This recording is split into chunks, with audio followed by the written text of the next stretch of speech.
নমস্কার।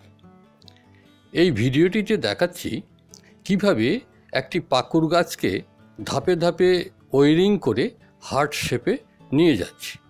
এই কাজে ওয়্যারিংয়ের জন্য যে তারটি ব্যবহার করছি সেটি হচ্ছে 6mm এর অ্যালুমিনিয়াম ওয়্যার।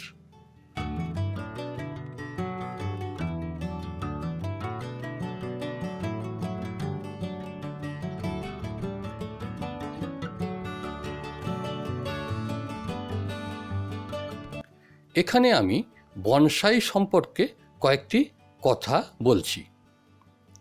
এই বনসাইকে বাংলায় বলা হয় বামন গাছ।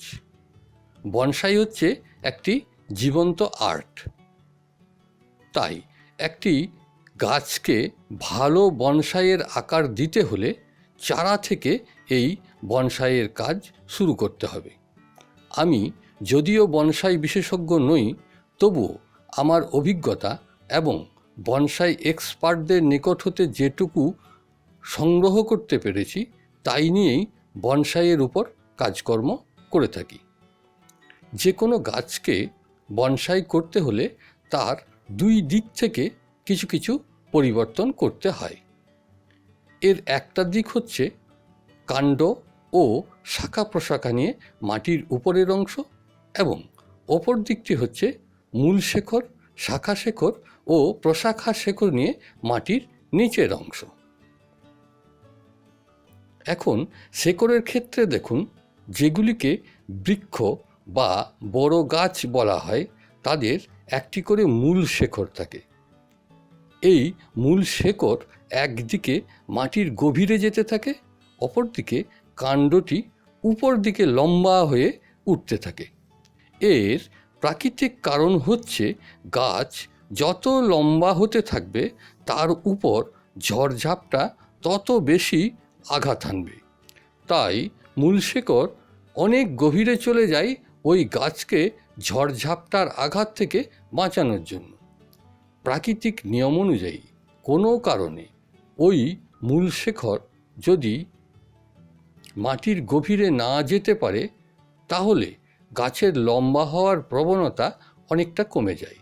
এই কারণেই বড় জাতের গাছকে বনসাই বা বামন গাছ করে রাখার জন্য তার মূল শেকড়কে অল্প রেখে বাকিটা কেটে বাদ দিয়ে দিতে হয়। এরপর পটের সাইজ অনুযায়ী শাখা শেকড় ও প্রশাখা শেকড়গুলিকে কাটাছাঁটা করা হয়ে থাকে। এবার আসছি গাছটির মাটির উপরের অংশে। গাছটিকে মনের মতো করে বনসাই শেপ দেওয়ার উদ্দেশ্যে এবং বেঁটে বা বামন করে রাখার জন্য প্রয়োজন অতিরিক্ত কাণ্ডসহ শাখা প্রশাখাগুলিকে ছেঁটে ফেলতে হবে এবং প্রয়োজনীয় অংশগুলিকে আকার পরিবর্তন করতে চাইলে ওয়্যারিংয়ের দ্বারা তা করতে হবে। এই পাকুড় গাছটির ক্ষেত্রে আমি যেমন করছি। এখানে যে পোড়ামাটির পটটিতে রিপোর্টিং করছি সেটি হচ্ছে আমার বাড়িতে তৈরি পোড়ামাটির ট্রিপট। এর নির্মাণ কৌশল এর ভিডিও দেখতে চাইলে আমার চ্যানেলের টেরাকোটা ট্রিপট মেকিং ভিডিওটি দেখে নেবেন।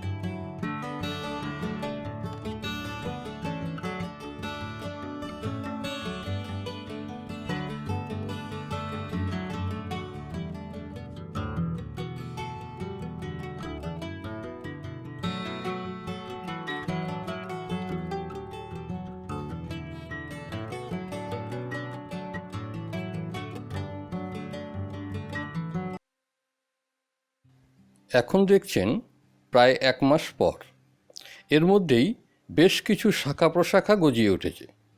ওই অতিরিক্ত শাখা প্রশাখাগুলিকে কেটে বাদ দিয়ে দিচ্ছি। এইভাবে টার্গেটে পৌঁছানোর লক্ষ্যে প্রয়োজনীয় শাখাগুলির বৃদ্ধি যাতে বাধাপ্রাপ্ত না হয়, তাই যখনই প্রয়োজন অতিরিক্ত শাখা প্রশাখা গজিয়ে উঠবে তখনই ওইগুলিকে ছেঁটে ফেলে দিতে হবে।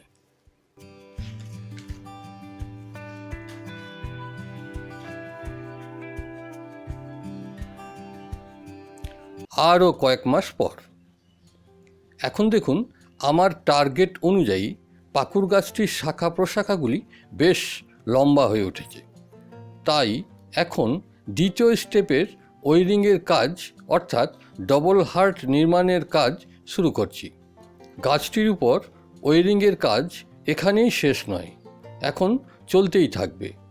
এই পাকুড় গাছটির উপর বনসাইয়ের কাজ এই সবেমাত্র শুরু করা হলো। কোনো ব্যক্তি যদি এই গাছটির পূর্ণাঙ্গ বনসাই রূপ এখনই দেখতে চান তাহলে আমি অপারগ, কারণ একটি গাছকে চারা থেকে বনসাই করতে শুরু করলে তার বনসাই রূপ দেখার জন্য কমসে কম 10 থেকে 15 বছর অপেক্ষা করতে হবে। এই কারণে বনসাই শিল্পকে দীর্ঘমেয়াদী, জটিল এবং কঠিন শিল্প বলে আখ্যা দেওয়া হয়ে থাকে।